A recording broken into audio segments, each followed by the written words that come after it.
আসসালামু আলাইকুম প্রিয় দর্শক শ্রোতা মণ্ডলী, আমরা দেখতে পাচ্ছি এই সেই কাউসার যিনি মীর হোসেনকে মাইর দিয়েছে সেই বাকরাবাদ গ্রামের ফাইনাল খেলায় আছেন। আপনি সৌদি আরবে ছুটিতে আসছেন না?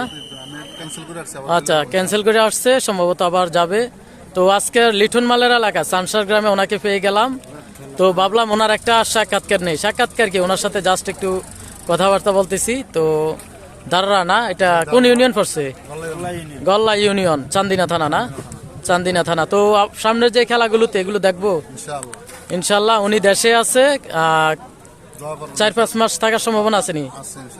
তো সামনের যে খেলাগুলো, রমজানের আগে 2টা ফাইনাল খেলা হবে ইনশাল্লাহ, আমরা ওনাকে পাবো চান্দিনাতে। আচ্ছা আচ্ছা, কত বছর পর দেশে আসছেন? 2-2.5 বছর পর। আচ্ছা, যাই হোক, আমরা সামনের যে খেলাগুলোতে এগুলোতে দেখতে পাবো কাউসার মালকে। ওনার জন্য সকলেই দোয়া করবেন। তো আজকের সানসার যেই খেলা, এটার মধ্যে পেয়ে গেলাম ওনাকে। এই যে আপনাদের অনেকের প্রশ্ন ছিল যে মীর হোসেনকে মাইর দিছে, এই প্লেয়ারটাকে অনেকে দেখেন নাই, অথবা আগের কোনো খেলাতে আপনাদের দেখা হয় নাই। আসলে আমরা যখন লাইভ করতাম তখন উনি ছিল না, এই কারণে। তো ভালো থাকবেন কাউসার ভাই, ইনশাল্লাহ দেখা হবে।